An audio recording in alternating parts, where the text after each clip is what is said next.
This week's episode of the Fantasy Hockey Dummies is brought to you by Starting Lineup Uniforms and Apparel. Check out their one-of-a-kind Movember hockey jerseys at startinglineupuniforms.com. A portion of the proceeds will go back to the Movember Foundation. It doesn't matter if you're a team, corporation, or individual, this jersey is for anyone who wants to support and be in association with the Movember Foundation. You could be a real estate agent, put your name on the back, and put it up during open houses through the month of November and show your clients that you care. So again, check them out at startinglineupuniforms.com.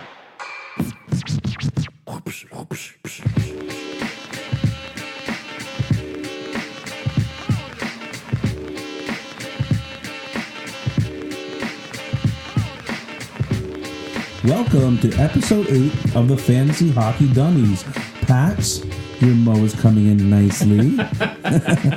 It's better than last week, right? Dude, I think mine's catching up to yours. Though yours looks like it's slowed down a little bit, and mine looks like it's kind of caught up. You just no. What are you talking about? It's like the tortoise and the hare.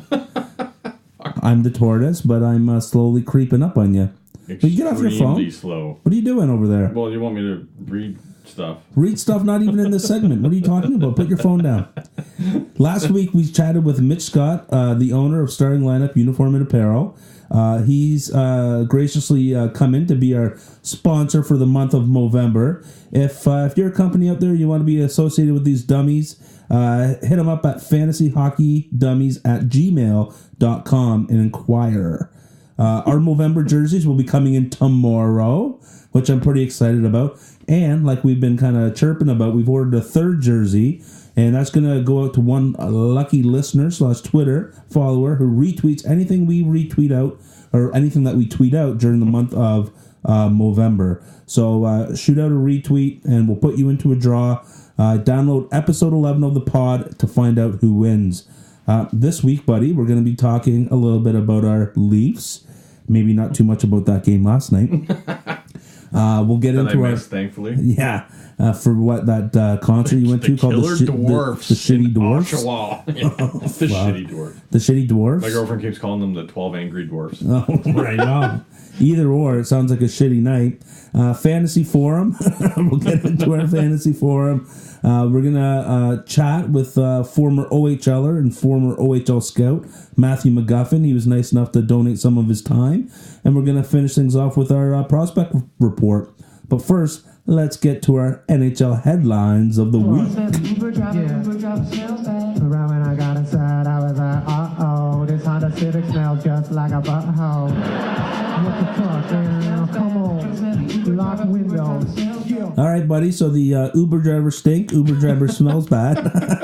That's what a little turn of events that was in Ottawa. Eh? That was fucking hilarious. Holy shit! I love the when the Uber driver was like, they were all talking shit, and he's like, "Hey, what team do you play for?" Yeah, he fucking knew. He fucking knew. Ottawa, and he's like, "Yes." And this shit's going on the interweb. Dumb. I would have been like, "None of your fucking business. Shut up." Yeah. You can just mind your own business. You'd We're be talking that guy, here. eh? I would Like, be. if Don't you fucking were, tell this guy who we pro play athlete, for. Yeah, you'd just be like, "Fuck you." I'd be like fucking Patty Kane in the taxi cab. Dude, I remember.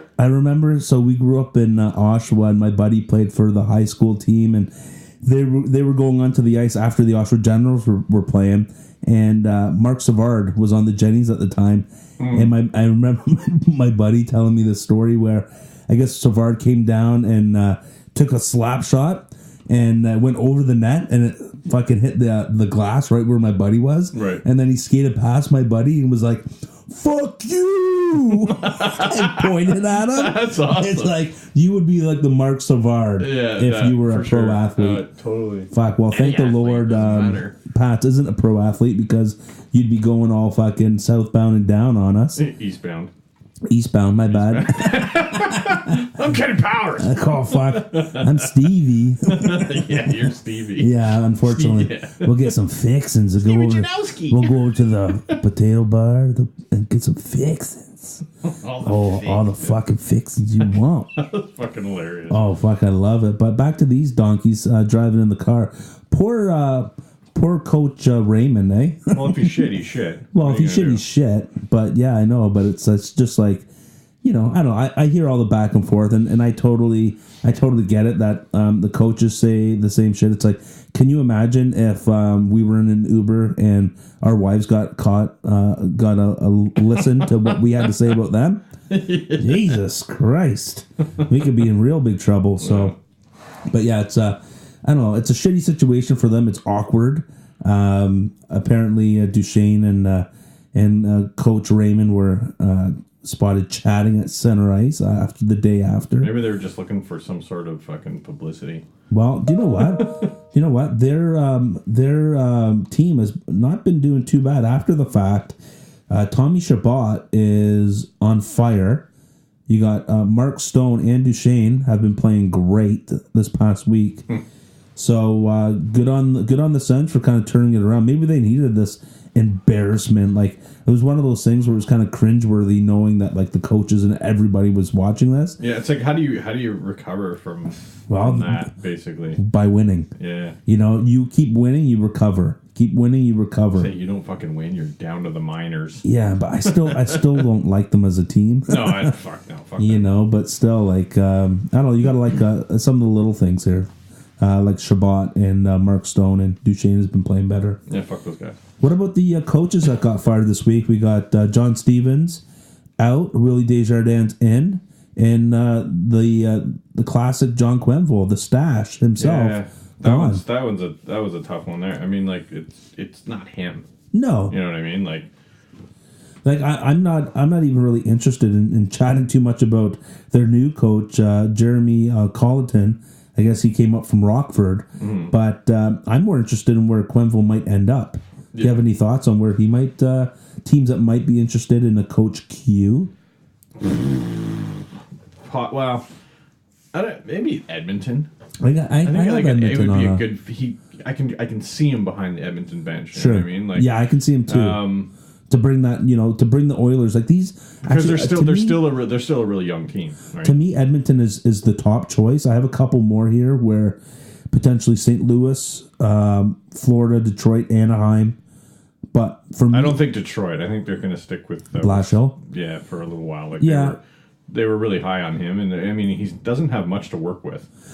No, he doesn't. But it's also one of those opportunities, like Quenville becomes available, and then what do you do? It was almost like Montreal when Claude Julien became available. It was like, fuck it, we want him. So it could be something like that in Detroit. But I truly think he is the right choice for Edmonton. Mm-hmm. I think he could grasp that room, a room that just doesn't seem like they've ever gotten over any type of hump. And it's weird. Like, I mean, it is weird. They should be good, at least a playoff team. Like, yes. I'm not saying Stanley Cup fucking contender or anything, but Jesus, man. Yeah, no, they should definitely be. Kathy said they'd make the playoffs, right? I think she said they would sneak in at the end. Yeah, I don't think so, but yeah, she's wrong on that too. Well, she only seems to be right on the Leaf stuff. Well, she hasn't been right on Nylander. Yeah, that's true. But she did. All she said was soon.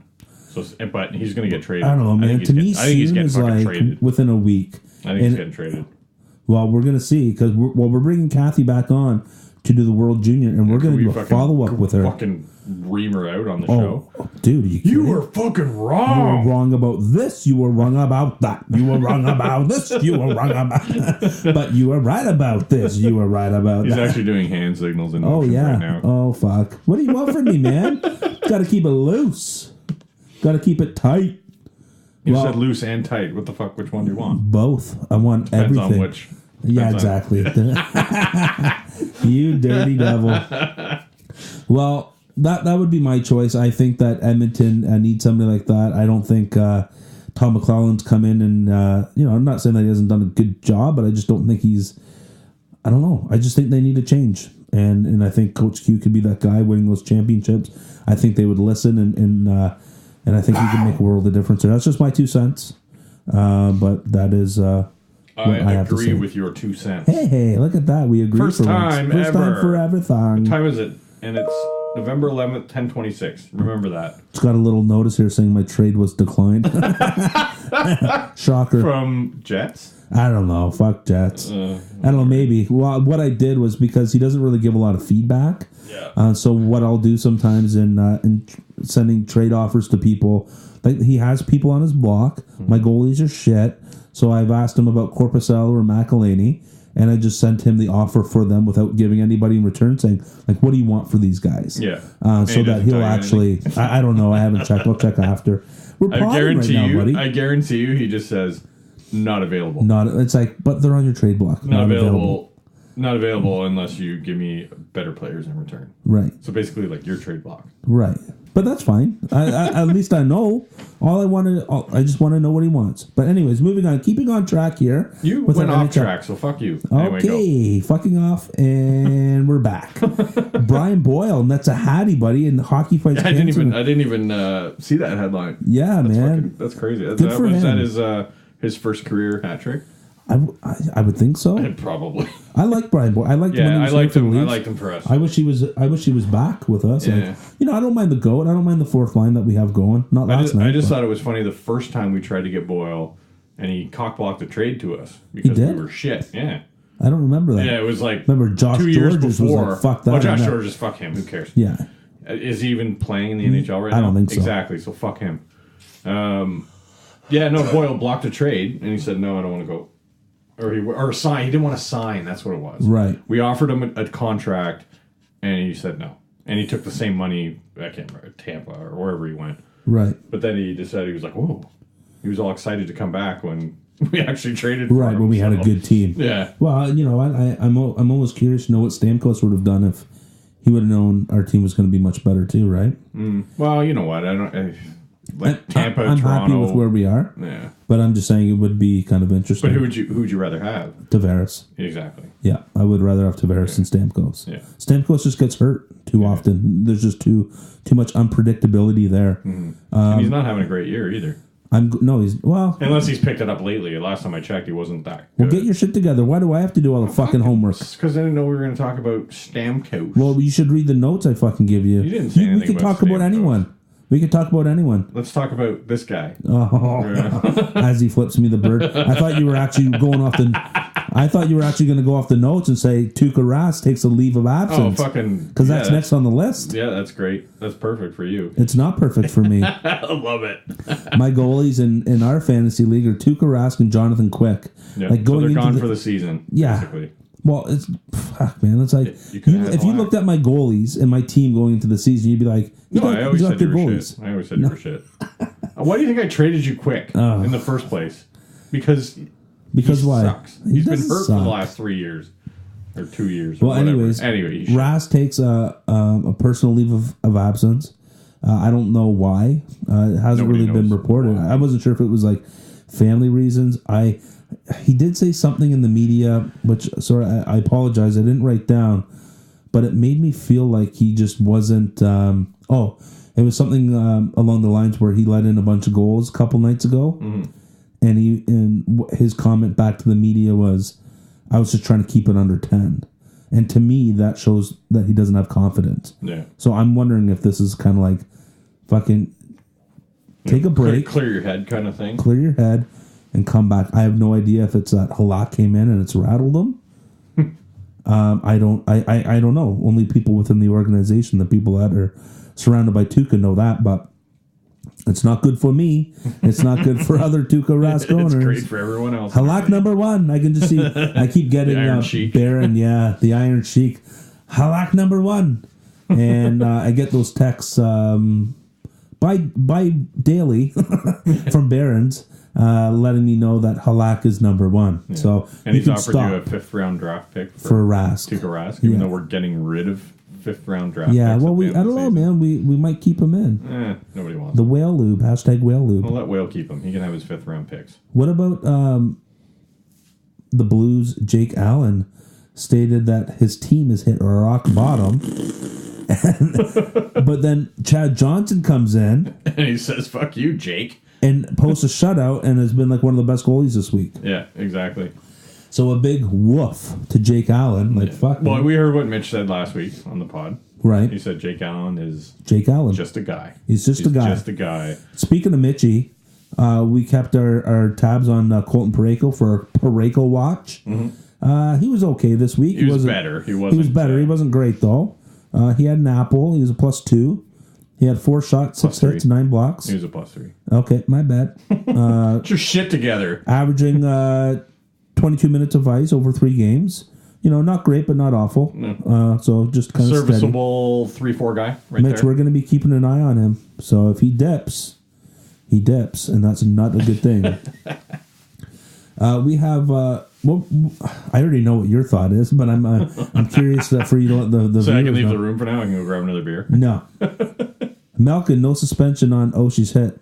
What's your thoughts? I don't think he should have got suspended. I didn't think it was a clean play by any means, but it's not. I mean, I don't know. I watched it. Play, you feel? I don't know. It's not like you tweeted out that it was like you were calling everyone a bunch of pussies, or no. All I said was it looked like a cheap shot in my eyes. Right. It kind of was. Sorry, now, I thought you went the other way. I thought you said that it wasn't. No. I thought for sure 100% it's a penalty. Mm-hmm. It's an interference penalty, like easily. Right. Whether he meant to elbow him in the head, I don't know. But there's got to be some sort of like a standard set somewhere. You know what I mean? Like sure. Think of say Tom Wilson did that. Yeah, exactly. Like Wilson or like he would have been suspended for sure. They're gone. I mean, he got kicked out of the game. He got 5 in a game or whatever the hell it was. Right. But yeah, I don't know. It's like a superstar player like Malkin does it, and there's nothing. I don't know. But then there's other stuff. Like even that was. I don't even think that was probably worse than what happened to Pettersson. You know what I mean? Like the choke slam. Like, I mean, that was, whatever. Excuse me. And then, who was it? Matthew Joseph when he ran Chris Russell. Well, that's another topic that I have here that I want to talk about next as well is the same thing. It's like, Joseph does that to Russell, slams his head right into the glass. Mm-hmm. Now, it wasn't, I watched the play and it wasn't, it's not the worst hit from behind I've ever seen, but at the same time, you can't fucking do it. No, you can't. It's stupid. And especially as a rookie pulling stupid shit like that, like you're going to get your ass handed to you. Like Lucic stalking you? Did. And I have fucking no problem with that at all. I don't give a shit. And he just got fined. Great. And it wasn't like he was going out and trying to beat the shit out of him. Even the hit he gave him, he let up. Right. He just basically wanted to put him down. And show him. Literally smacked him in the face. Yeah, like a bitch. And it was just like... sat on him. Oh, I guarantee he was saying something in his ear like, you ever fucking do that again? He top-mounted him. He top-mounted him. He was the aggressor. Yeah, for sure. He was the alpha male in that situation. Big time. And he gave it to Matthew Joseph.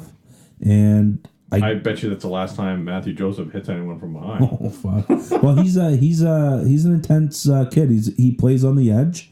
And he's not afraid to throw him. So... my advice to Matthew Joseph is to say fuck you to Milan Lucic and keep playing your game. Don't change. Don't let up. Don't let up. Maybe keep let up when you're going to ram a guy's head into the Well, yeah, that's what I mean. Like, don't hurt anybody, but at the same time, don't change your game because Lucic said he's going to kill you. Yeah, that looked like old-time hockey right there. Old-time hockey. The whole play. You see Lucic follow him around the ice, and then the puck's not even there, and he fucking runs. Well, everybody started talking about the whole Bertuzzi Moore thing, right? Like it's like it wasn't that bad. That was from behind. I know, brutal. But it was just the whole act of stalking. Yeah, and then if something did go wrong, it would have. I think it would have been in the same realm. Yeah. So luckily, nobody actually really got hurt. Yeah. Moving on to something a little bit lighter and nicer. Jumbo Joe plays 1,500 games on my squad. He puts him 19th of all time. Yeah. NHL. If he plays the rest of the season, he's going to be up around like 12th or 13th. Good for him. Think he's got another season in him? I don't know. He signed his 1-year deal this year. Yeah. He's going to see how it goes. Right. I can see him retiring at the end of the year. Yeah. I mean, you get like, what is he? 40? 41? Somewhere around there. Anyway, he's old. Right. In terms of hockey, he's old. I mean, he's probably the same age as me, but you know what? I always, I play like, shitty rec league baseball and you couldn't play in the show. No. But you're like, do I want to play again? Do I want to fucking, Right. Yeah. Even, like, especially even with a knee injury, like. Dude, I'm 36 and I've already hung him up playing beer league hockey. Playing anything. Except with yourself. Yeah. Wow. Fuck. That's a 1 to 2 time a day thing. Jesus. Hey, Christ. pal. What can I asked my doctor if there's some type of like anti-Viagra I can take. He called me an idiot. And then I went It's a home. bottle of whiskey, basically. Yeah. Whiskey Dick? Yeah, there you go. Well, speaking of Whiskey Dick, Bill Daly came out. There's my transition. And said that the NHL in Europe is inevitable. Oh, almost inevitable. Can't wait. I think it'd be kind of cool. No. Well, just think about this. Just think about of this. the European officials. Think about fun. Well, no, they would all still have to be NHL officials, right? No, I know, but like... Listen to me. Okay, let's You hear get this. how cool would this be? You have a team in Sweden and a team in Finland, right? And whenever you go over, you end up doing 2 games at each place. So you're going over there for a road trip. You play 4 games, you come back. That could be pretty good. Yeah, I guess. I think so. And want to do it And that the teams in Sweden and Finland would stay over there forever. No, not forever. Everybody goes But I to mean, them. like when they come over to do like a road trip, they're going to come over to Do like a 2-month long road trip. like at least a 10 game, like a 2.5 week. Yeah. I think that's what they would have to do. But I think it's doable. Sure, anything's doable. The big thing would be the time, right? Yeah. What time the games are on at and shit. Yeah. So I don't know. I think it's kind of interesting. I think it's really cool. You gonna stay up and watch a Leaf game at 3 o'clock in the morning? What? No. Whatever Maybe. Or it'd be like It 1 in the depends on afternoon. what's happening the next day. Yeah. You get the Finnish Flash and the Sweden Swedes. Finnish Flash and Swedes. Yeah. Okay. The Swedish meatballs. the Call them the Swedish meatballs. Hey, imagine that, the meatballs. Yeah. They would definitely be called the meatballs. Jimmy Rutherford came out and said that if the Pens don't turn things around, changes are coming. Perfect. And apparently from TSN's Darren Dreger said Daniel Sprong is on the block. Who the fuck's he? All right, moving on. Former. I'm just kidding. I don't know. Yeah. Sprong was a second Not round really pick. a piece you're going to move to fucking rebuild your team. But I heard about Tanner Pearson. It's like, who cares? How is that going to improve? Well, it could just be like Domi for Galchenyuk. Both of them need a change. Yeah. That's all I'm thinking about. Yeah, except But these yeah, guys like are if you could do, I don't know. I think Pearson goes and ends up playing on a line with Sid or Gino. Yeah. That could, or maybe it's a Phil Pearson and Broussard. Like that's a good line. I suppose. You suppose? Dynamite dropping, Monty. Yessi Pugliarvi looking like he might be getting demoted. Bust. You think he's a bust, eh? I remember I was at the 2016 NHL draft, and there was a kid next to me. This man and his son drove from Columbus, and they had a Blue Jackets jersey on, and he got Yessi Pugliarvi to sign it.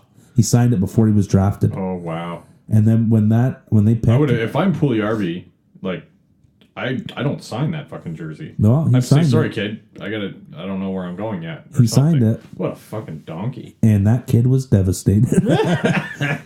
He was like, "Holy But shit!" hey, they made the right pick.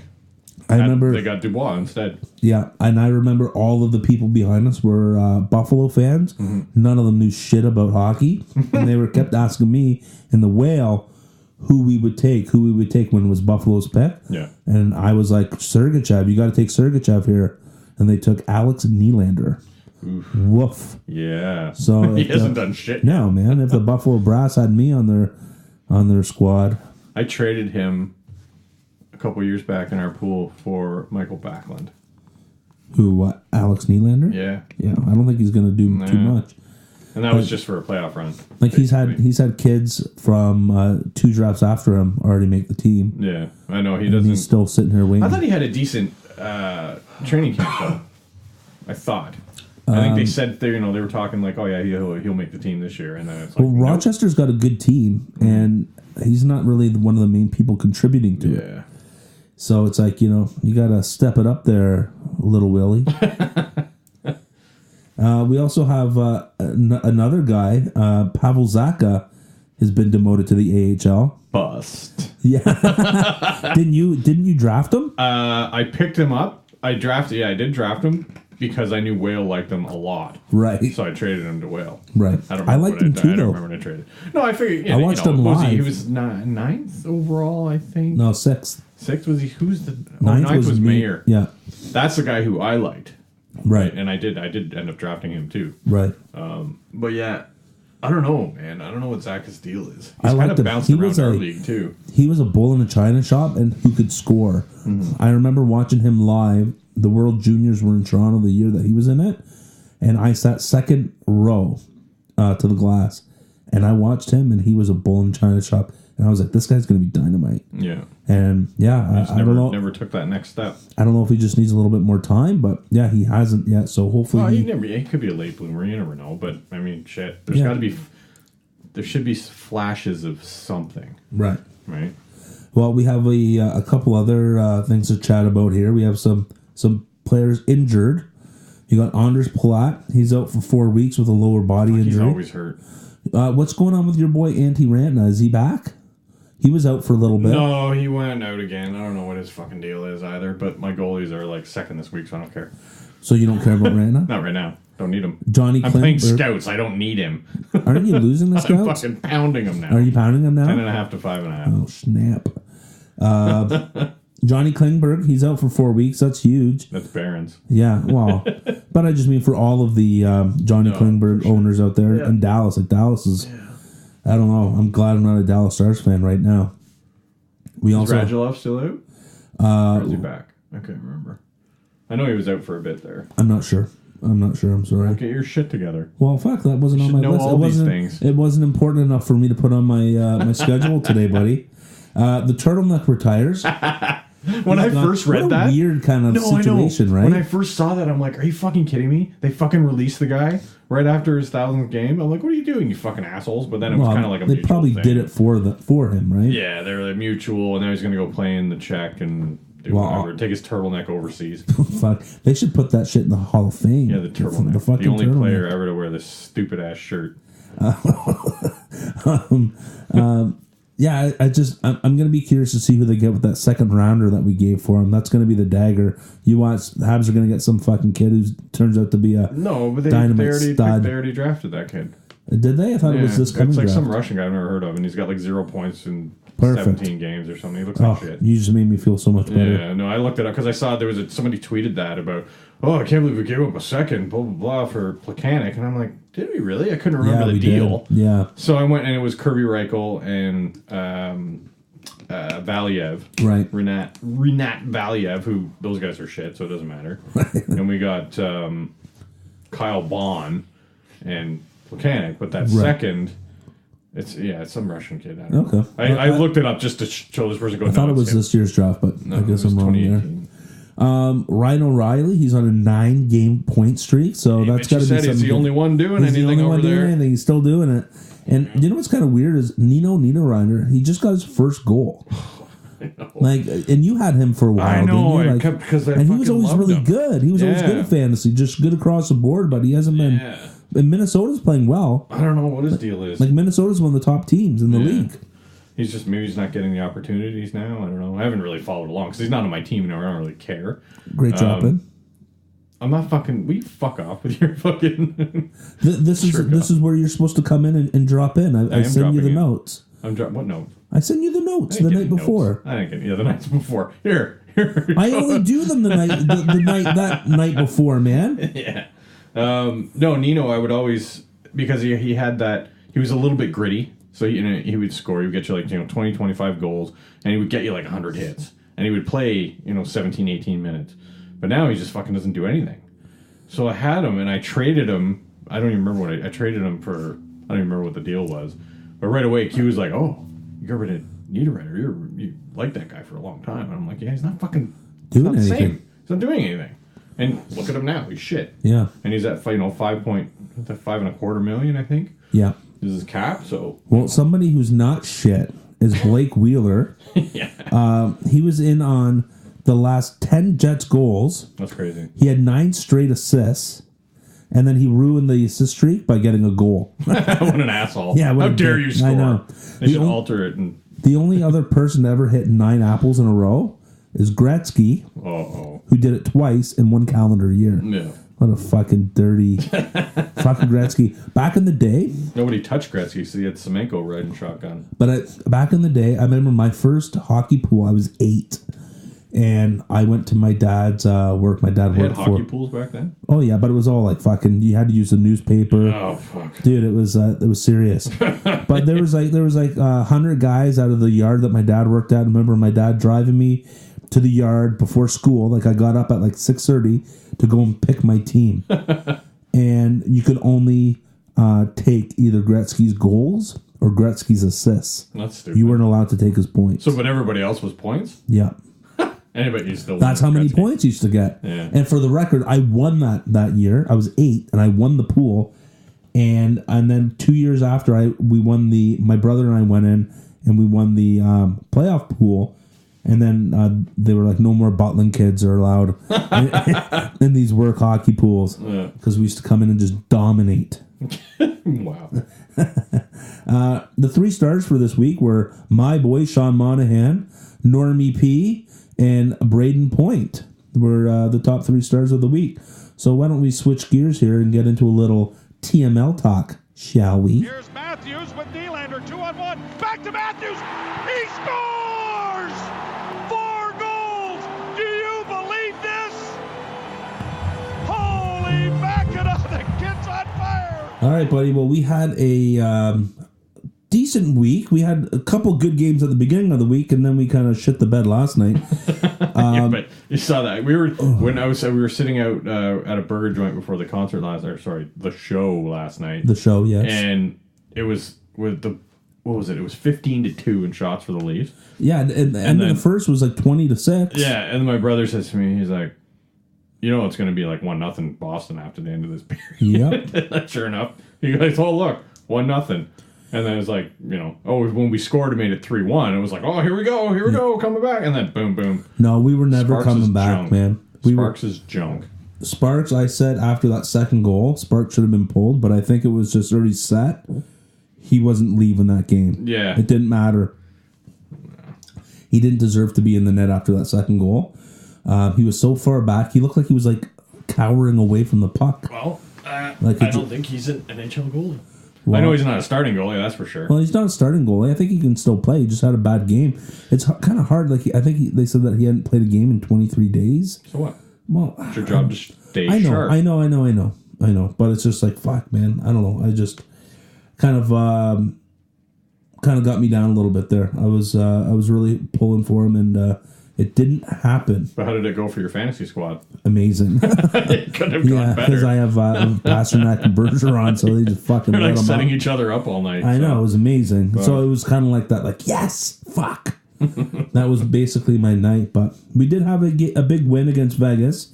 We took them down 3-1. We spanked the Devils 6-1. Yeah, that was awesome, that game. The game against Vegas, we got outshot 37-20. Like, Freddie was sound, man. Like, if it wasn't for him, if Sparks was in that, we wouldn't have won that game. 9-3. No, Freddie was so good, and Connor Brown had a good 2-point night, and Marner was just Marner's been the best player so noticeable every game. He does something, even if he doesn't get points. He's just the plays that the guy makes, and the amount of pucks that he just steals off guys. I know, man. It's so almost much like fun he fucking just disappears and he's there and he's like, boom, I'm taking the puck. And Riley too. That game, man, he had 6 blocks and he logged over 24 minutes of ice. Like, he was just a fucking horse out there. Stealing some of Zaitsev's minutes because he's fucking brutal. Zaitsev, I know. Thank you. Yeah. I don't like Zaitsev. He scares me, man. It might just be a confidence thing with him too, because he just seems like, he's got a fucking pocket full of grenades and he just can't wait to fucking chuck them. Well, it's funny. I feel like Leaf management, when they signed him to that $4.5 million contract, it was one of those things where they're thinking, you know what, in a couple of years, this is going to be a fucking steal. Yeah. It's not. He kind of he had his first year, he was junk. He was like no, a minus. he was good. No, he wasn't. He was like a minus 30 or something. He was playing with Riley, and together they were shit. They just were, for whatever reason, they were the worst plus minus on the fucking team by far. Then, the following year, they stick him with Gardner, and all of a sudden Gardner leads the team in plus was minus, the year that, and Zaitsev is better. Right, that was the year Gardner was like... It was he was better than Riley. He was better than everyone. Right. It was like his career year. Right. But now Zaitsev's kind of falling back off that cliff again. Yeah. And I don't know if it's... Well, we need him to pick it up. Oh, I know. Pack it up. Don't pick him up. Don't pick him up, but Zaitsev's gotta pick it up. The game against the Devils, man, we were buzzing like the whole game. I almost felt bad. I know for fucking Keith Kincaid. We keep telling everyone to back him up. I had him on the bench in my other pool, so I'm good. Fuck, it's probably a good thing because we were just buzzing. Like the Devils looked so sloppy out there. Kincaid was poo. Freddie wasn't. Freddie was great, and it was a balanced game yeah. for us too. It was like 6 different goal scorers. 6 different goal scorers. Normally it's yeah. like Marner, JT, and then yeah. Riley. Right. And that's yeah. Right, but yeah, everybody was chipping in. Yeah, I like that. Johnson finally scored. Yeah, and they even said because he had that fucking 2-on-1. Yeah, and he came in and he basically deked himself into the corner of the ring. It was fucking terrible. It was like me on a breakaway. It was so stupid. It was just like he didn't know what to do. And then the other one, he just crashes the net, and there's a rebound, boom, knocks it in. Like those are the types of goals that he's going to get. I don't think he's like a finesse guy. What about that little inside-outside top cheese Tyler Ennis goal? I still hate Tyler Ennis, but that was a dirty goal. Yeah, he's got a very punchable face, eh? He does. He looks like a little annoying. Like he looks like one of those little Oompa Loompas. Yeah, I want to punch him kind of like in between the nose and the mouth, like just really get in there, and it'll squish everything in. Yeah, just kind of punch him just once. Just punch him once. He'd probably kick your ass. Probably. Oh yeah, he's a professional athlete. As long as I got one punch in, that's all I need. Yeah. Well, then I'd go right into bear mode and go into wrestle. I got a strong grip, buddy. I'm like fucking George the Animal Steel. George Animal I'll fucking bite off the turnbuckles and throw the shit everywhere. Bite your face off if I have to. Morgan Riley for Norris is legit. It is legit. I think it's so legit, man. He's tied for 8th in scoring and 2nd as a defenseman. Do you know who's first as a defenseman? Nope. Probably Brett Burns. Thomas Chabot. Oh, Chabot. Chabot's Crazy, up there eh? now, eh? Yeah, good for Tommy Chabot, man. Yeah. I was. Is he playing like 35 minutes a night over there? 40. No, he doesn't take a shift. I remember I was so upset in that draft year. We were at Whale's house, me, you, Dallas, Dave, and Whale, and I loved going into this draft. I loved Chabot and I loved White. And Ottawa got both of them. Crazy. And I remember being so angry that players that I liked went to Ottawa. So it's a little bit harder for me to cheer for them, but I still like internally just cheer for Chabot and White. Yeah. But everyone else can go suck it. So the Leafs right now sit 2nd in the Atlantic, and they sit 3rd in the entire NHL. My 3 stars for the Leafs this week, buddy. Number 1, Freddie Anderson by far. Yeah, for sure. It's not Garrett Sparks. It's Freddie boy. I'm going to give the second star. It's never going to be Garrett Sparks. No. The second star is Patty Marleau. He got his 600th career apple. And everyone's been chirping that guy this year, too. No, and he's I know. on the same pace as he was last year, so yeah, shut the fuck up. No, I know. I think he's had a good week. And leave him alone. Got to give him second star just for that career highlight. And third star is our Norris candidate, Morgan Riley. That's my 3 stars. What do you think? Yes, no, maybe so? Yeah, it's probably pretty good. I don't know. Like, I'd get Marner should be in there. Marner should probably always be in there. And it's not even the amount of points. It's just like he controls the play. I know, he's so good. You watch the replays even after, and they break everything down. It's just like it's not like he's this big, bruiser dude that nobody wants to go fuck with. It's like he's this little tiny dude. Yeah. And he's just like, he's so sneaky. You can't hit him. You can't hit him, man. He's like sneaky. Dean Youngblood. Yeah. Hit the hot dog. He's got to fight Racky. Yeah. He fucking gives it to Racky. Yeah. Dino gives it to Racky, and I want to give it to Miss McGill. Go have a little tea with Miss McGill. The whole fucking team gave it to McGill. Q loves baff. Keanu Reeves as the goalie with the worst French accent ever. He's fucking horrible in that movie. He was bad, man. All right, buddy. Let's keep this on the rails and get into a little fantasy talk, shall we? Hey, Lloyd, look, there's some people want to ride too. Pick them up. Pick 'em up. All right, let's get right into it here, buddy. Top of the board this week, Chad Johnson. Yeah, you know why? Because Jake Allen is just a guy. yeah. Hashtag Mitch. Only owning 15% of Fantrack leagues, Johnson posted 2 wins, a goals against average of .50. Like, that's ridiculous. Yep. Pick them up. And a save percentage of .986. Jesus. And he had a shutout. Good for him. Puck Good him for up. Chad. Puck him up. Ocho-Cinco. Chad Ocho-Cinco. Oh, yeah, Johnson. and Alan sucks. Shit. That was a drop in from our boy Seth. Yeah. Ocho-Cinco. Only owned in 34% of the leagues. Casey DeSmith Pick 'em up. picked up a shutout, a goals against average of 1.29, and had a save percentage of .959 over 3 games. Pick 'em And he up. only came out with 1 win. Puck 'em up. Well, yeah, he had 1 win, but it's like, look at the numbers. No, I Like, know that, but that just shows you how fucking shitty Pittsburgh is, and they need to It is. trade Sprong because that'll solve all their problems. Well, do you know what? The one thing I was going to say, their defense must be shit. Yeah. But one of the guys you should pack up this week is one of their defensemen. So we'll get to him soon. But keeping with the goalies here, last but not least on our list, owned in 59% of Fantrack leagues, Your boy. Scouts boy, Jack Campbell. Pick 'em up. He had another solid week. He's the number 1 in LA now because Quick is down. Oh, yeah, for sure. He had a goals against average of 1.35, save percentage of .956 over 3 games. Did you see that assist he had too? Yeah. He looked like Marty Brodeur out Yeah, there. I know, right? Holy Fuck. shit. I thought he was just, I didn't know he could actually handle the puck. Pack 'em up. Pack 'em up. 59% of people have picked him up, so it's your Holy shit. And who are the top goalies for the entire NHL this week? those same 3 goalies that Holy we just talked shit. about. You nailed it. You nailed it. But Freddie Anderson should be in there. He should be in there. Goals against of 1 Right. and 2 wins. If you look at, DeSmith and Campbell, they only have 1 win apiece. Right. He's not Playing out multiple very games. far. No, for sure. Yeah. And so let's move over to the defense here. Top of the board for Pack 'em up this week would be Tony D'Angelo. Pick 'em up. Tony or Anthony? Who the fuck is... Oh, did he change his name to Tony? Yeah, I went Tony. I was wondering about... I'm like, who the hell's Tony D'Angelo? Anthony. And I'm like, is it... Okay, yeah, I didn't even fucking realize. Yeah, I don't like it as Tony. Fucking, so if I'm going to puck you up, Oh, man. change it back to Anthony. Fucking But guy. he's only... T-Bone, he's only owned in 30% of Fantrack leagues. He posted a goal, 2 apples, he was a +3, 5 pims, and over 23 minutes of ice. Pick 'em up. So he had some good numbers across the board. So if you're looking for a cheap defender, puck 'em up.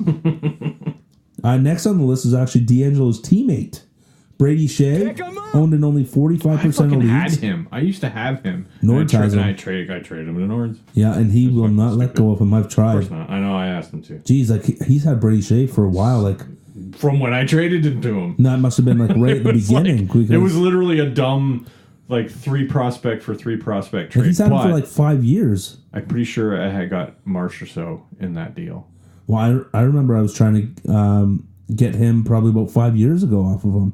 No dice. Right. Anyways, he's owned in 45% of leagues. This week he had 2 assists. He had a shorty, which really skyrocketed him up there. But he also had 8 blocks and over 21 minutes of ice. So, pack him up. Pick him up. Pack him up right Pick now. him up now. Pack 'em. And last but not least is my favorite singer, Jack Johnson. Pick 'em up. From the Pittsburgh Penguins. He's only owned in 19% of leagues, buddy. Yeah. And he put up 2 apples, +1, 15 hits. 15. Really? 1-5. Yes. I don't even think that guy actually hit ever. 15 hits Jesus. in over 23 minutes of ice. So, puck 'em up. Puck 'em up. Who are I the... can't take you seriously when you fucking do that. I can't even look at you. I have to look down. I'm So- looking down, so I have to look. And who are the top defense for the entire NHL this week? Number 1, Thomas Chabot. Shabbat. Yeah, that guy's a fucking stud. 2 goals, 4 assists, 18 shots on goal, 13 blocks, and just a shade under 24 minutes of ice. Eric who? Yeah, seriously. Eh? Yeah, Fuck. man. Number 2 is my boy, Seth Jones. Jones. That guy's fucking incredible. 6 assists, Yep. including my first shorthanded point of the year. Oh, fuck. Boom. I know Slats has Finally a got shorty one. on me. Yeah. Today's Sunday. It's our last game. Slats and I are neck and neck. Yeah. His Seth's dirty stats aren't that good. Only 2 pims, 5 hits, 11 blocks. Right. But he's putting. Is he getting power play points? Fucking, you got 1. Right. almost 27 minutes of ice. This guy's Well, and that helps. his first game back, I think he played something like 28 minutes. He's a which is horse, fucking man. Nuts. He's a horse. No, I know, but he just came off a fucking injury. Still a horse. Oh, fuck. And who's coming in at number 3? Number 3 is Torrey Krug. The Kruger. Yeah, 4 assists, but he was a -4. So there's got to be something that jumps out here, and there really isn't. It's the power play points. 3 power play. Yeah. Power play. Nice. Those are good. We like those. Yeah. Just a shade over 21 minutes of ice. So that's what's happening in Krugville. Yeah. Well, let's move over to the forwards here. My boy, Boone Jenner, who I got from you for Zach Ronaldo. Pick him up! That's what it ended up being. Yeah. I don't know. You ended up getting a prospect too. I can't remember. It was so long ago. It was literally like the inaugural draft, but I was like, I love Boone Jenner. He's been on my team ever since. He's only owned in 39% of leagues. Pick him up! This week he had 3 apples, a +2, 12 shots, 10 hits, 20 minutes of ice. And actually this week, over all of the NHL skaters, he was ranked 5th. Pick him up! So, pack him up. Jesus. Pack him up. Did I ever tell you the story about when we met Boone Jenner's dad? No. So Whale and I, we go down to the Leaf rookie tournaments every year. A couple years in a row, they were in London. And so we went to the games, and then we went out to a couple bars after. And that was around the time I was working for Hockey Night Canada, and I had my Hockey Night jacket on. So we're in the pub having a beer, and this guy walks up to me and says something to me about the jacket. So we start chatting, and he's like, "Hey, have you ever heard of a hockey player by the name of Boone Jenner?" It's like, "Yeah." I'm like, "He's on my fantasy hockey team." He's like, "That's my son." Wow. I was like, "No way." So we ended up sitting there having a beer with Mr. Jenner. Mr. Boone Jenner. Mr. Boone Jenner. Yeah, and then Whale was like, "There's no way that guy was his dad." I'm like, "What are you talking about?" I'm like, "Boone Jenner's from Dorchester, Ontario." I'm like, "Dorchester's right beside London. Yeah. Why wouldn't that be Boone Jenner's dad?" I don't know. It could have been some random dude trying to pick you up.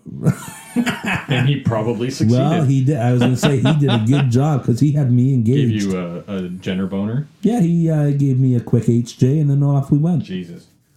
Nothing wrong with a quick one. Nothing wrong with a quick one. Yeah, when it's from Boone Jenner's dad. Thank you, Mr. Jenner. Fake dad. Yeah. What? Fuck! I got scammed. I got a hand job, and it wasn't even from Jenner's dad. What an asshole! Oh, fuck. Hey, and actually, another guy who we should pick up is your new boy, Kevin Hayes. Is that why you went after him? Pick him up! Well, because he started to heat up a little bit. Parkarma. And you know what? He gets lots of shots, and he's getting like almost 22 minutes of ice. Dude, he had 6 assists. He was a +3, 12 2 assists shots. last night after I grabbed Over 20 minutes of ice. He's only owned in 25% of leagues. Yeah, because he was fucking junked to start. Parkarma. I was, when Wanderers first put him on his block, I was like, nah, maybe. I'll wait. Right. Nobody offered. I mean, I gave up. I gave him. You gave up a little bit too much, I think. Yeah, but I didn't feel like going back and forth. I just said here. You And I had to make lazy some prick. space. I had to make some space on my team. Well, and ranked 3rd for forwards this week and only owned in 33% of leagues is Miku Koivu with 5 apples. Pick him up! Is he retired yet? Nope, +4, 2 power play points, 58% in the dot, and just under 19 minutes of ice. Pick him Good for up! him. Pack 'em up. Pick him up right now. Pack 'em up. And why don't you rattle off the top forwards for the entire week? The top forwards for the week. Number 1. Ottawa Senator. Yep. Mark Stone. Number 2. Do you want his stats, or you just want to know what the fuck? I just want to know who they are. Okay. Number 2 is Matt Duchene. Ottawa Senator. Uber stinks. Uber smell bad. Uber And, driver stink. Uber Bo- driver smell bad. Uber Bo driver Horvat. stink. Shut up. Matthew Shane smells bad. Bo Horvat. Actually, Matthew comes in at Shane number- does not Bo smell bad. Horvat comes at number 3. I heard you like 4 times. And you know who's number 4? Boone Jenner. Is he number 4? Yeah. Nice. Boone Jenner doesn't stink. Yeah. And his dad gives good hand jobs. Pick him up! He's 3 assists plus 2. Yeah, there he is. Okay. All right. Well, Do let's. you want any of these numbers or no? Sure. No, I don't care. All right. Well, let's. They're Switch. Ottawa Senators mostly. Yeah, fuck them. Let's switch gears here from players you should pick up to a couple of players who should be performing and aren't. And Buzz, your girlfriend. Buzz, your girlfriend. Woof. Woof. Oh, it's Buzz time. Buzz, your girlfriend is not not good looking. To put it mildly. I actually got to go back and she watch is that movie. I haven't seen it for so long. Let's put it this way. I'd rather spend some time with Marv. Doesn't she just look like Buzz with a wig on or something? Basically, it's fucking disgusting. Moving on to... That's somebody's daughter. Yeah. Moving on to disgusting goalies. Number 1 this week. I love Carey Price. You suck, Price. Woof. The price is wrong, bitch. 2 losses, a goals against average of 5.51, and a save percentage of 8.25. He was literally ranked the 41st best goalie in the entire NHL last week. Holy shit. Woof. That means like there were a bunch of backups that were better. Way better. Not at least 10. Oh, fucking Price, you stink. Marty Jones pulled off a win, but also had a goals against average of 3.56 and a save percentage of 8.54. That's like 1980 Grant Fuhr it's numbers just, right there. for being one of the top goalies, you need to be putting up better numbers than that. So Marty Jones with a woof week. Not coming in at number 3 with 2 losses, a goals against average of 3.62 and a save percentage of 8.73. Mr. Cam Talbot and the Edmonton Oilers. Woof week. Talbot. I don't like that. I'm glad I got rid of that guy. Well, and moving over to the defense, we have Duncan Keith. He was a -2, literally no points, but had 24 minutes of ice. He's getting up there. He's old. He is, but still, it's like you can't throw. Nah, it's that the whole team stinks. What are they, seven in a row they lost or something, or 8 in a row? It's not now? a good. It's a no thank you over in Chicago. Why do you think I traded Schmaltz? Right. Ryan Ellis, no points, no hits with 24. Again with the no hits. How do you not fucking I don't hit know, a guy? but Ryan Ellis, he's one of my favorites.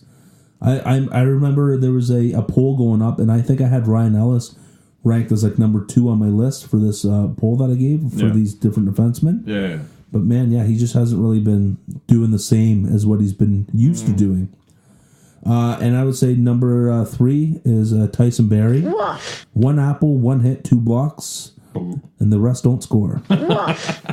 Just not. You know what? The Avs though, they haven't. I don't know exactly what they've done in their like in terms of scores and all that kind of shit. But even like McKinnon, right, hasn't done anything for me this week. Right. He's still up there. Though, I don't think Landis. No, he's still up there, obviously, because he was. He has like 20-something points, but fuck. Right. And then same with Landeskog after I traded him. He didn't do anything for Barons either. Brutal. I'm just laughing. Well, and moving over to the forwards, we got Johnny Hockey, owned in every single league. Zeros across the board, other than 4 shots and 20 minutes of ice.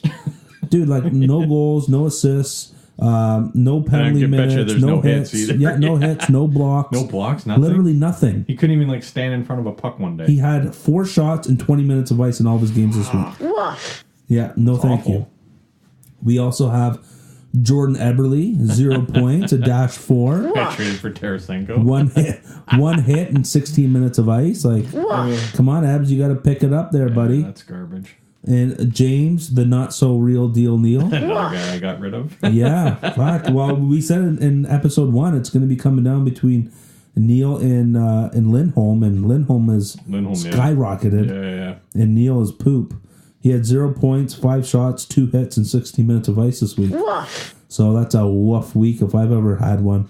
Which I haven't because I've never played in the show. It's funny, we sit here and we say that these guys are garbage. Meanwhile, like I could never, like we're just joking around with you guys. We just mean like your week is garbage.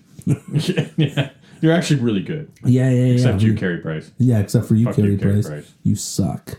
Until you play for Team Canada, then we love you. Yeah, that's the only time I like you. And even then, I don't like you.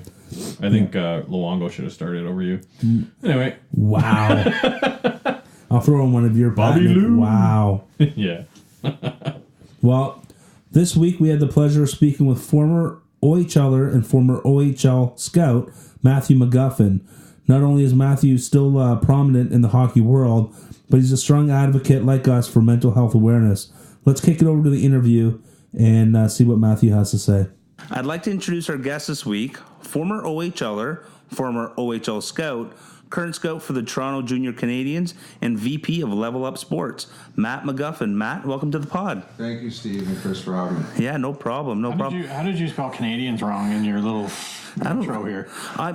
Jesus, leave me alone. Do you know how quick I did this? I wrote this up a couple. Care. Oh boy, there's a red line under it for a reason. Why do we have to sit so close? And remember, you donkey, you need to come closer to the mic. No, let the chirping begin. Yeah. Oh, I know. Trust me. It goes every week. And it's funny to be called by our actual names. We usually just go by TML and Pats, but today we can be Steve and Chris. I'm fine with that. So Matt, you take your arm away from me? No, I need to get in here close, big fella. What do you? Don't be shy. Don't be shy, buddy. Matt, you were drafted by the Cornwall Royals in 1990. What was it like in your draft year and leading up to being selected by the Royals? Yeah, well, it was an interesting year. We didn't do great as a team. I did okay individually as an individual player, but I had kind of dealing with some off-ice issues. My parents divorced, which is common, unfortunately, and that kind of threw me for a loop. Being around that age was tough, but I ended up, I got drafted in 1990 and to Cornwall. It was one of the lower place teams in that conference, in the Eastern Conference, and I was fortunate though to have Mark Crawford as my coach. Amazing. My first year, who obviously went on the following year to St. John's and onwards to Colorado, winning a cup. So he was a great coach. He was younger. He was about 29 when he was in Cornwall my first year, and he was a player's coach. He was nice. hard, but he was fair, and I know he did. Probably once a month, probably threatened to send me home, but that's all right. Like I said, he liked me, and he saw talent in me. He knew that I was struggling with some off-ice issues, but being traded, like, what was that like going from Cornwall to Niagara Falls? Well, it was, I had never, experienced being traded. I was always, playing minor hockey in the city, and I understood at the time it was a business, and but it's usually you kind of go on and play where you have to play the next week, and it was just something that I never really thought about back then, but now I understand being, in the hockey industry, especially as an OHL Scout the last 6 years with Kitchener, and now being an advisor with Level Up Sports Group. It's a business, just like the NHL is, and it's difficult, especially for teenagers moving away from home. You really have to have your head screwed on straight. I mean, I was a talented player, and unfortunately, I didn't get to the level that I was supposed to get at, but I had moved on. So I was released my third year in Niagara Falls, and I went to Stratford Junior B for 1 month, got released from there, which was confusing. It was a little bit depressing, dealing with being released from the OHL and then being released from Junior B. I went back home and I ended up getting picked up by Aurora, which was Tier 2 Junior A, like they have now. They were the Eagles back then, the Tigers. Nice. And then my fourth year of eligibility, my last year junior, I was recruited to go out to Summerside, Prince Edward Island. Nice. Again, I was fortunate to have a great coach who's moved on to the NHL, and Dave Cameron. And I finished out my year there. It was cool living that part of the country. You've had some amazing coaches. I have. Yeah, I'm not done yet. So there's more. Oh, there's more. No Coles Notes version here. Nice. Perfect. And then so I went on. I was recruited to go to York University, but one of my close friends had taken on the Seneca College varsity hockey team, so he wanted me to come there. I played there for 1 year. We won the Ontario Championships, and I went on to York University.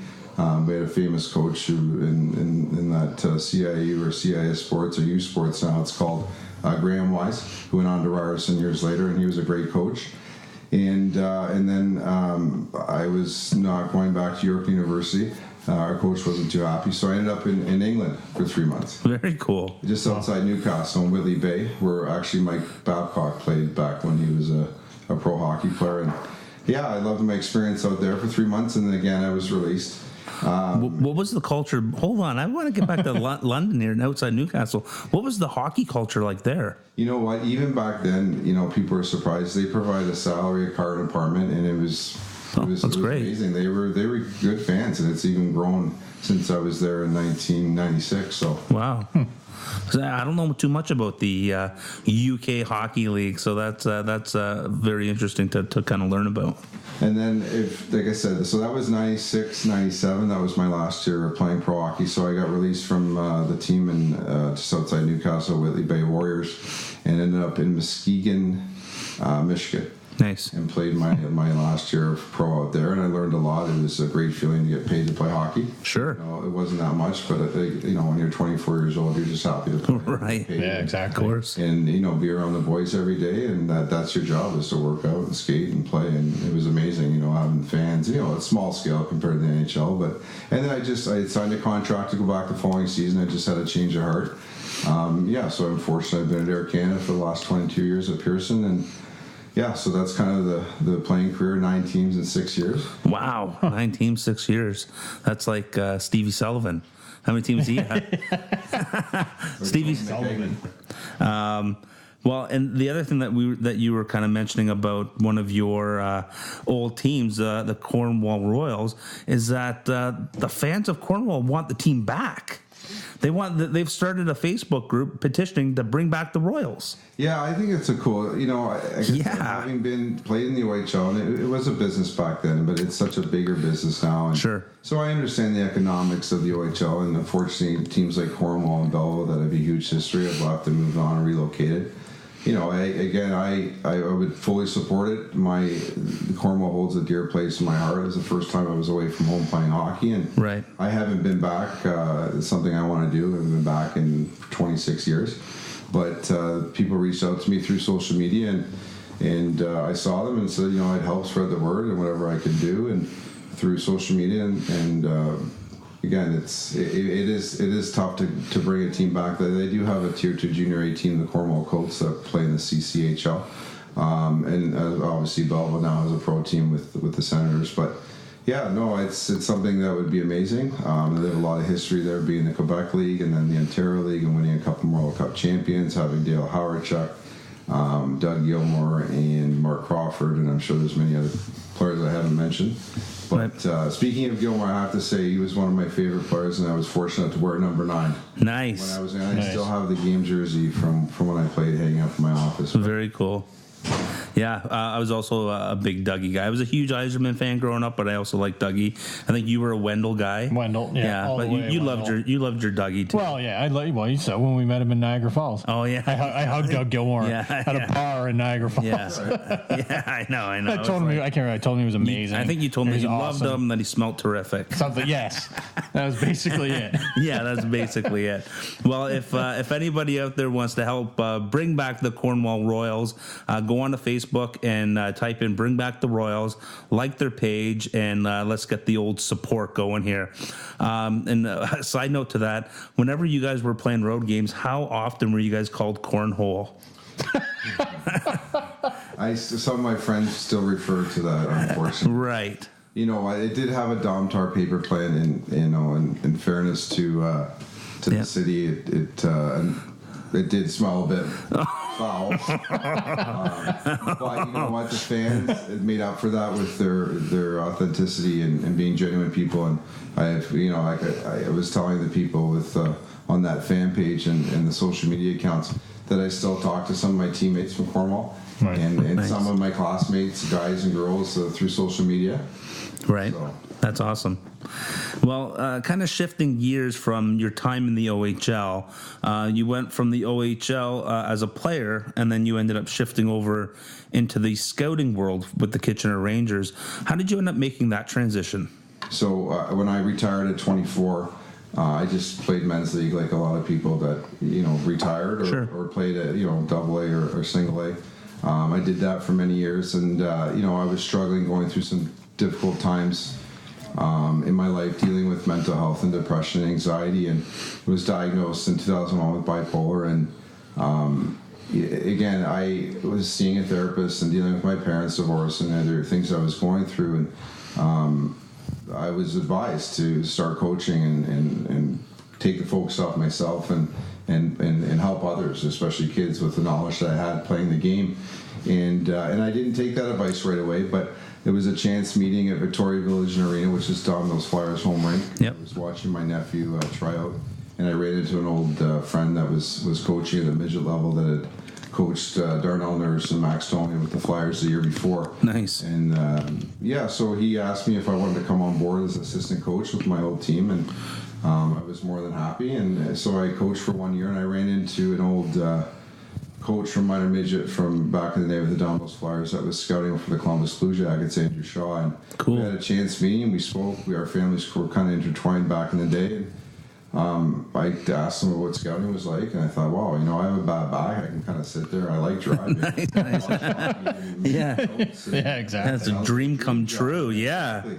So yeah, he kind of mentored me and for the year, and then Steve Spott, who was with Kitchener at the time, the head coach and GM, we had talked, and he kind of said, are you interested? I said, no, absolutely. That would be a dream to become an OHL Scout. And so I was there for 1 year in 2012 when it was his last year before he moved on to coach the Marlies as a head coach. Nice. And he had moved on. We've had since, I guess, so I had been there for 6 years and just really enjoyed myself. I just came to a point in my life at 45, and kids are getting a little bit older, and 11 years old. They want to spend more time with them. Sure. I have a full-time job already. Right. It's shift work at Air Canada, so you're up at 4 a.m. So balancing that I found was difficult. So I made that decision and that I'm comfortable with to resign, and it was calling them and explaining to them, and they were fully supportive. I didn't burn any bridges. It was all my decision, and it was a phenomenal organization to work with. The best way to explain it was an easy decision to make, but hard to leave. Sure, I bet. I made friends with in the last 6 years. So, but again, I'm happy now. I'm busy with family and friends. I still help out with the Toronto Junior Canadians. Jeff Angelius is the head coach, who's a good friend of Will Carson and Chris, the mutual friend there. Really? Yeah, so Willie, he's an awesome guy. Will the close. Thrill. Yeah. You call him Will the Thrill as well? No. That's what we call Will the Thrill. It's always called been Melon a lot. Melon. Oh, so you got a big head? The size of his melon, yeah. But, He's your friend, does he? Yeah, we never call him. We just call him Will the Thrill or Thriller. That's it. Now you can call him Melon. Yeah. Carson, I gotta text him right now. What's up, Melon? put the emoji too of a green melon. Is that okay? I'll find it. I'll do that. Yeah, I'll tell you. He's a great chirper. We joke around, but he's a good person. Oh, he's hilarious though. Yeah. He gets so worked up playing slow pitch. It's fucking hilarious. Wow. We were getting destroyed like 17-2 and Willie's pitching. So we're trying to get out of the last inning, and he's like throwing a ball, not even close to the plate, and he ended up getting pissed off because he walked the guy. And then we almost get into a fight because Willie's all mad because he thought the guy was showing him up, and he was chirping. He was all mad after the game. I'm like, holy shit, Willie, fucking slow pitch, it's buddy. slow pitch. Calm down. He's got a good spirit. Yeah, that's a nice way of putting it. Yeah, no, he's great though. He's classic Thriller. The Thriller, Will the Melon. I gotta make sure he downloads this interview. Yeah. Well, and just in terms of myself, who we joke around in our fantasy league talking like we're scouting, and we'll go down to the Jenny's game. Hashtag scouting. Hey man, Hunter Jones. That's my pick this year. I've been scouting Hunter Jones with the Peterborough Petes. Keep an eye on him. Yeah, okay. Yeah, buddy, I'm telling you. You'll help your goaltending situation that you got going I hope so because I need it. He's got I got 2 W's this week. And quick. 2 W's how did that even happen? I don't know. It was a fluke. It was Phoenix a fluke. Copley? Yeah. Is that who it was? Yeah. But for people like me and Donkey Boy over here, wow. What are some tips, or what was your day to day like if you were going out to kind of scout a game? Would you go in and kind of have an idea of a certain player that you were going to go take a look at, specific notes you might try to write down about them, just to try to give the listeners, people like myself and people that are interested in scouting, what you would kind of focus on when you go watch a player or watch a team? Well, to answer the first question, I think you asked about getting into scouting. I know it's a common question I get asked. I'm very active on LinkedIn, and whenever people reach out to me, whether they're 20, 30, or 40, I do try to get back to them because a lot of people want to get into it. And sure. It's a great gig. There's a lot of driving involved. It is a grind. I have a few friends that scout in the NHL. But, you're getting paid to watch hockey. Yeah, no, it's amazing. And if you guys are doing a lot of driving, you can download the pod, Fantasy Hockey Dummies. There you go. Kill some time. Yeah. I wonder if Ray Ferrero downloaded the pod after the convo. Don't think Probably so. Not. No. He hates your guts. Yeah, Ray hates me. Moving on. Sorry. Look at you. You're interrupting Matt again. You keep on interrupting. That's part of the podcast. That's the shtick. Banter, right? That's the shtick. But stop offending ex-NHLers. I can't promise anything, pal. So yeah, no. What I was saying about people reach out to me usually on LinkedIn or even social media, Twitter or Facebook. Is I'm first up. I'm honest with the kids, or even if they're adults. So listen, it's a hard industry to crack. Totally. And you can have the greatest playing resume or coaching resume. You really have to know something that really helps. Obviously, I'm sure like most things in life, but. Again, if you are starting out, and I would say intern with an OHL team or take the ISS program or things like that. And again, use social media. I know some of the kids that have reached out to me said they've made 20 emails or phone calls and maybe only had one response. Well, that one response could be it. Yep. But I also do a bit of the advising on a smaller scale, just kind of on a part-time basis with a close friend of mine, Joe Turtle. And he had started Level Up Sports Group, and I enjoy it. I enjoy it for sure. Try to mentor the kids, and without getting into detail, things are off the ice. Obviously, I just try to explain to them that it's a chance of a lifetime. They really have to dedicate themselves, as opposed to when I played back in the 90s and 80s. It's a lot different with. They have advisors and agents and nutritionists and off ice and player development on ice. It's a lot different. Cool. And then just in terms of the kind of day to day, when you go and watch a player or a team, what is it that you kind of go in there and focus on? Like, what kind of notes are you thinking about when you go in to watch a player or a team? Well, it's another good question, because do some parents actually ask that, or even coaches that are kind of at the lower levels? And the game has changed, as you guys know, from the 80s and 90s, where clutching and grabbing, and it's all about speed and finesse and skill. So, I mean, obviously the lingo with hockey IQ, and we used to say hockey sense back in the day. Right. You'll get to know the lingo. You don't have to know the scouting lingo. Sure. You get into it, but you'll be taught. And again, I didn't know anything about that, but I learned as I went. And a big thing is compete level. And when I go and speak to kids, friends that have schools, and ask me to come and speak to them, I'll ask them, what do you think compete level means? And some of them know, some of them don't. Compete level can be, going into the corner, battling for a puck. You're always not going to win the battle. Right. But are you competing? Are you back checking on a regular basis? Right. And the little things too that scouts watch for is body language on the ice. And are they slamming their sticks? Are they yelling at their teammates? And as OHL scouts, and I'm sure NCAA would do this as well, as they investigate the player, they'll talk to their teachers, other parents, other teammates or opponents, not just adults but kids, just to get an idea of where they're at. But again, off ice is huge. You have to be disciplined and do well in school, and not your teams like Kitchener, and they're investing money into a player, so they want to make sure they're good people and they're going to be a good steward in the community. Right. Well, Oshawa Generals, if anyone on the team is listening, you guys better fucking compete, because I am going to be all over you guys on your compete level. Get your shit together. Sarah Noel, bring it every game. That is a guy who does not bring it every game. And when he brings it, he is a monster and he dominates out there. Yeah. When he doesn't, he's invisible. Yeah. Do you know who competes every night, though? Studnicka. Jack Studnicka. He competes. He's on my team. He competes.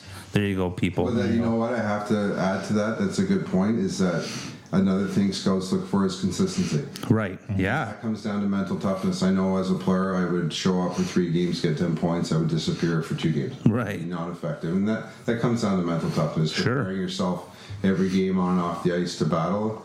So yeah, no, for sure. That's a great tip. I'm kind of jotting all this stuff down as Matt telling. When you take scouts to one of the games, you can teach him what he's. You just see this beauty that I have season tickets with. He's like, him and I are like, I'm polar opposites. Top, and scouts bottom. He's scouts because he's the Kansas City Scouts in our fantasy pool, so we just call him Scouts. But I changed his name to Stinks one time. Just because he's horrible. Yeah, he does. He is pretty stinky. But and also because as we follow each other here on social media, you know that we're strong advocates for mental health and suicide prevention. I've been open on this pod about my own dealings with depression and anxiety, and clearly you have too, and that you've been very active in the community and being able to, and like I'm assuming, like even just helping some of the players that you've been involved with that may be suffering from mental health and depression as well. You mentioned that you have a golf tournament that you have going on that you're involved with and that you run, and that it is for mental health as well. Yeah, there's two charities that we focused on the last 2 years, and then we're with us for the third year in May in 2019. One is called Fighting the Truth, and they support youth with mental illness. Right. And they were actually with us the second year and the third year. The first 3 years, we've had Spencer's Kids. And that was someone I met through LinkedIn about 6 years ago. And his son tragically was killed, and my daughter and his son were, born the same year, and it's kind of tugged on my heartstrings because our kids were the same age, and I reached out to him, and it was again 6 years ago, and we were able to provide some money toward his charity that they sponsor kids that can't afford to play hockey in Orangeville. Right. Which we all know it's become an elitist sport, unfortunately. Yeah. But I think Canadian Tire and different companies have done a good job with trying to provide money at the grassroots level. Yeah, I know my son Jack, he's 7, never played before.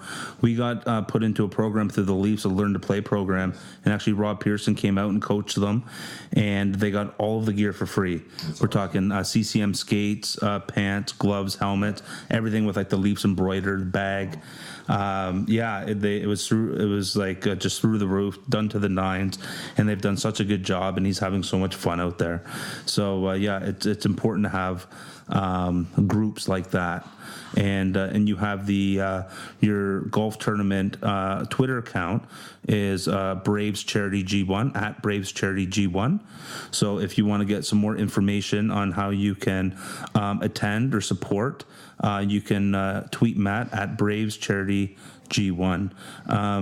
And whereabouts is the tourney, and is there going to be a website for it, or is it or how is it being run through there? Yeah, so we're fortunate we were able to partner up with a company an advertising firm called Mark Advertising, MARC, and the owner and the president, the owner, co-founder, his name's Chris Humphreys, and I met him through a mutual friend. His son plays Major Adam for the Toronto Marlies, the goalie. And he was generous enough last year. He wasn't able to attend. He was out of town, but he was generous enough to donate $1,000 worth of signage for companies to sponsor holes, and we were able to raise a lot of money that way. This year they've come on board in a larger capacity, kind of taking care of the social media, helping us fundraise, and running a website and doing email blasts, and that's all pro bono for them. So we're very grateful to a company like that believes in the two charities that we're supporting, and actually we're making a special announcement tonight. Nobody knows about it yet. So, that's how much this podcast means to me. And people are familiar with the cult classic Slapshot movie. There was a character called Ogie Oglethorpe. Ogie Oglethorpe? Yeah, that guy was the best. I thought that guy was banned. Well, I know some people are talking about this off air. Some people know about that character was based on a real life character that played minor pro hockey. Right. And that is true. A good friend of mine, Rick Millett, who's on our organizing committee, that's his uncle, his mom's brother, Bill Goldthorpe. And we've been fortunate enough to Bill Goldthorpe. So they changed it to Oglethorpe for the movie? Bill? Yeah, I guess the letters are close to the same. Buddy, that's still a scary name. I don't know. Can you imagine a guy named Bill Goldthorpe? It's like Ogie Oglethorpe and Bill Goldberg put combined. Jesus Christ. So his nickname's Goldie. They go Bill Goldthorpe. They call him Goldie. Well, Liam McGuire, who's a big radio personality in Ottawa, he was on Off the Record many times as a guest with Michael Landsberg. He is writing a book, and they're launching it in April during the playoffs, NHL playoffs. Nice. So we've been fortunate through our connections to have Liam McGuire MC it, and the real Ogie Oglethorpe. Oh snap! And doing a hot stove lounge after the golf is done. It's a shotgun start at 9:00 at Pheasant Run on May 31st. It's a Friday of 2019. And we're very excited. It's our third year doing it, but we're kind of looking at it's our first year. We have a new location, and we really hope to get a lot more people out. And we have amazing sponsors that have given us prizes and contributed to sign sponsorship for holes. whether it be through a check. And yeah, it's. I mean, it is a lot of work, but you feel good about doing it because you're raising money for two charities that are close to our hearts. Everybody on the organizing committee, Dan Godfrey and Marcus Middleton. So we're very excited, and we hope to get more golfers out and continue on every year. Right, and if you want to golf in it, you can tweet at Matt at Braves Charity G1. You have a couple of golfers here. We're going to get involved. Awesome. If Oglethorpe, We're not very good. No, well, I'm great. He's shit. What are you talking about? I know I'm awful. Yeah, it's fun. It's best ball. Best ball. Well, if Oglethorpe's going to be there, I'm wearing a mouth guard and helmet while I golf. What was the team at the end of Slapshot? What was the team that the Chiefs were playing? Well, Do you remember what the name? team? Yeah. What was the name of it? Like the Admirals or something? No, it wasn't. I can't remember what it was. I'm gonna have to look that up because I'm gonna buy a jersey and Oglethorpe on the back, and I'm gonna be like, sign this. I was gonna wear my Movember jersey. We're in association with Starting Lineup Uniform and Apparel for the month of November, and our sweet Movember jerseys are coming in with hockey dummies on the back tomorrow. Oh, they're coming in tomorrow. Yep. Coming in hot. Number 69 on the back, hockey dummies on the back as well. It's going to be good, and we're actually anybody who retweets. Oh, get her out there, Butland. Yeah, you want to edit that later? Cut. Yeah, cut it. And anybody that retweets anything we say through the month of November will have a chance to win this one of a kind Movember Hockey Dummies jersey. How's it? Okay, one in three, 1 in 3 Hockey Dummies jersey. Because Pat's and I got one. It can be one of a kind if we autograph it. Then it's one of a kind because it'll be the only one. Like we said last week, I don't want to depreciate the value of this thing. Well, we can get Matt here to autograph it. Okay, too, Matt. Maybe that'll bring it back up. I might appreciate it. Right. Well, Matt, thanks so much for coming on the show. If you guys want a good follow on Instagram or Twitter, please follow Matt at Guffer99. That's at GUFFER 99. Matt, thanks again, buddy. Yeah, thanks, Chris, and see you for having me. No problem. Anytime. How cool was that, buddy? That was fucking pretty cool of him to come in and chat a little scouting in OHL with us. Well, actually wanted to drive over to your house. Yeah, it was great. Well, if you want to get involved in the golf tournament, tweet to us. We can help you out, or tweet to Matthew through the charity at Braves Charity G1. The tournament will be on Friday, May 31st, 2019 at the Pheasant Run Golf Course in Sharon, Ontario. It's $600 per foursome, and proceeds will go towards mental health. And do you know who's going to be there? Who? From the Syracuse Crunch. Syracuse Crunch. I don't know. I can't remember now. It was Syracuse something. Oglethorpe. The real Oglethorpe. Yeah, the guy that Bill Gold. It's in the interview. Goldthorpe? Yeah, Bill Goldthorpe. Yeah, Goldie, they call him. Goldie. Yeah. The real Ogie's going to be there. It's like we said, like Bill Goldthorpe. Ogie Oglethorpe and Bill Goldberg mixed together. Makes one person. That's amazing. And just spears people. And then hits them over. Yeah, exactly. So, so hopefully we're planning on heading down there. Hopefully we can get some time with Goldie / Ogie. And I'm gonna make some time with Goldie. Snap. I'm gonna go get one of those fucking jerseys. I'm gonna do it. I'm gonna find it. I asked Barons if he has one. Yeah. And he said he had the T-shirt. He had like the Ogie Oglethorpe T-shirt. Oh, whatever. It's still Oglethorpe, right? No, for sure. He said that he doesn't have it anymore, but he used to. Yeah. So I was like, all right. I gotta remember to look that shit up. You gotta, fucking go on Amazon. You'll find anything on there. Anything's there. And then after I'm done, if I, for whatever reason, if I don't get the autograph, I can send it back because it's Amazon. Thank you, Amazon. Go to Amazon.ca today.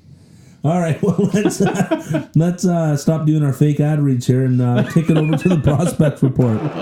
Toronto proud to announce from Zurich, Men's League Switzerland, from U.S. program, Austin Matthews. The Oshawa Generals have moved back up to 5th place in the East with a huge win over the first place Ottawa 67s this weekend. Sucking Ottawa. Which I didn't attend because I was sick, so Scout ended up taking his kid. I wish I would have. I was really looking forward to that game because they are first. But you had to sit with Scouts. That's probably why I got sick. I got the Scouts flu. But in the Sioux Greyhounds over in the West are still on top there, but I'd keep an eye on the London Knights. as Evan Bouchard and Alex Formanton are back into the fold, coming back from the NHL. Just like fucking getting a couple fucking ringers. They got a couple of ringers crazy. coming back, so they're going to be dynamite. So watch out for them. I've gotten to watch the Suzuki brothers each now, Ryan and Nick. I'm kind of leaning towards little brother Ryan. I kind of liked his game a little bit more. I felt Nick was not that he's a bad player. He's a really good player, but on the game that I watched, and again, I only watched one game of each of them. He wasn't really hitting his passes. Yeah, it's a small sample, but he wasn't really hitting his passes, and he just kind of lacked jam. It was like almost like he just didn't have that as much care. Right. Where little brother Ryan was, he executed every play. He looked like he had an extra step on everyone.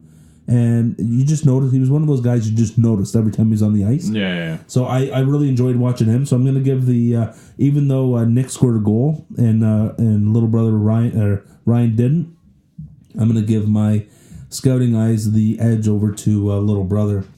Right now, the top scorers in the O: Justin Brazeau of the North Bay Battalion with 38 points. Brazeau. Ty Fellhaber of the Ottawa 67s with 36 points. What did we call him last week? We called him something else. Was it Fellhaber? I don't know. He's We're making up different names. I'm going Fellhaber this time.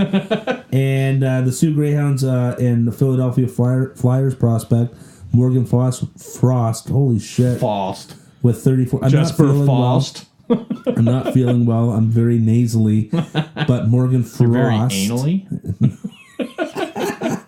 Yeah, I'm speaking out my ass like Ace. Sounds like it. Do you have a mint? Perhaps some Banaka. He has 34 points. Moving over to the goalies with double. Here we go. What? We're going to talk about how you fucking picked up Kyle Kaiser on your fucking team. I picked up Kyle Kaiser. And you're trying to like trade him for like. I'm not trying to trade him. He's going nowhere, man. He's a stud. Right, he is going nowhere. Yeah. Moving on. Well, the top goalies in the O for goalies that have played 10 or more games. Number 1, Oshawa General, Boston Bruins prospect, and TML fantasy owner, Kyle Kaiser, number 1. He's going to replace Rask. Yeah. Well, fuck. Rask. He's been replaced by Halak, number 1. Yeah. Michael DiPietro of the Windsor Spitfires is number 2. And Ukko Pekka-Luukkonen of the Sudbury Wolves. That has NHL written all over it. Ukko Pekka-Luukkonen. Ukko Pekka-Luukkonen. Of the Sudbury Wolves, number 3. Yeah, man.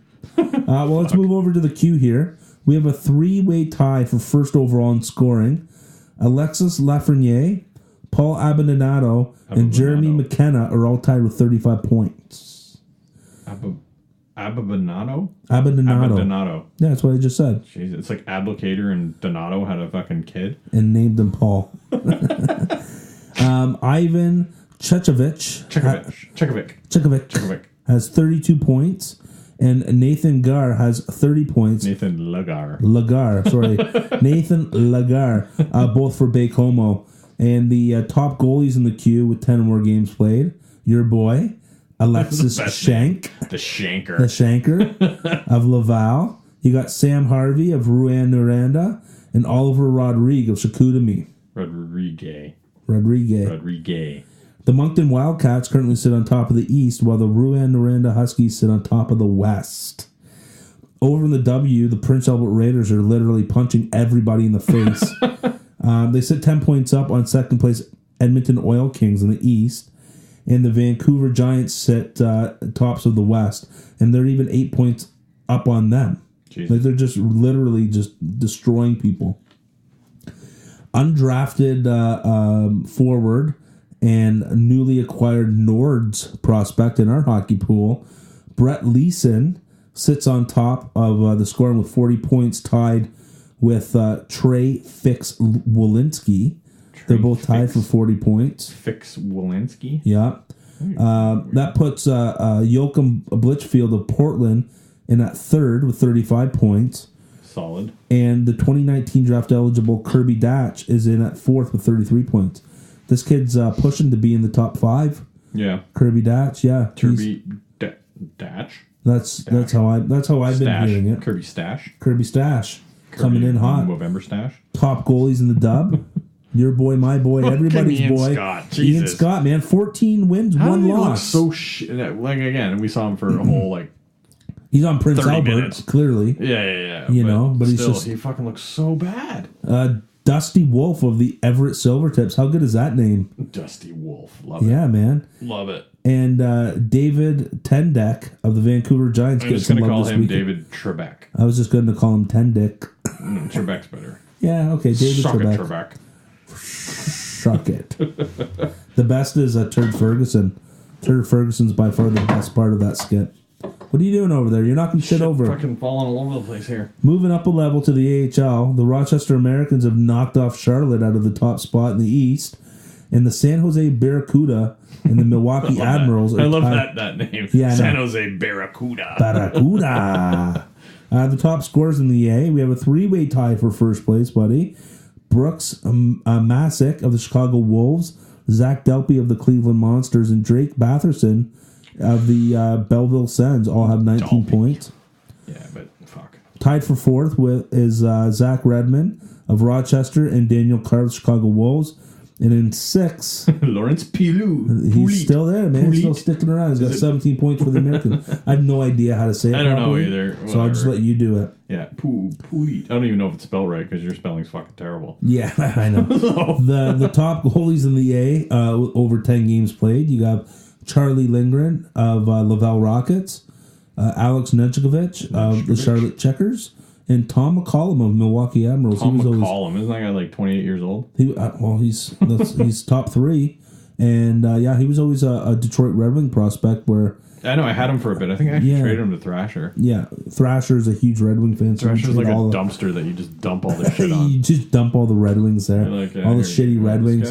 If there are any shitty Leafs, you send them to Seals. He had all the shitty. There's Leaf a rule prospects for all of these guys. Yeah. His best prospect is Dmytro Timashov. Fuck, that's brutal, man. I like Timashov. No, but Seals are shit. Yes, you're shit. I got to give him the gears a little bit because he started chirping me pretty hard in the room there after we gave it to him on the pod a few times. Yeah. So I love when he gives it to Seals. I give it to his mom. Snap. Well, on that does note, not care. On that note, that just about does it for this week's pod. Check us out next week for our NHL Headlines TML Talk, Fantasy Forum, and our Prospect Report. As you're well aware, we here at the Fantasy Hockey Dummies are strong advocates for mental health awareness. Mental health awareness means recognizing that mental illness is as real as any physical illness. So if you're depressed, speak up, talk with a friend, and contact your doctor. You can even tweet to us and we'll always be there for you.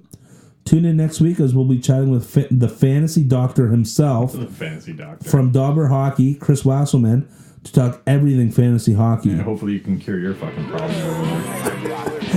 Because you've got a lot. Remember to shoot us a line on Twitter. We're at Hockey Dummies. Follow us on Instagram and Facebook at Fantasy Hockey Dummies. And don't forget to subscribe to the pod.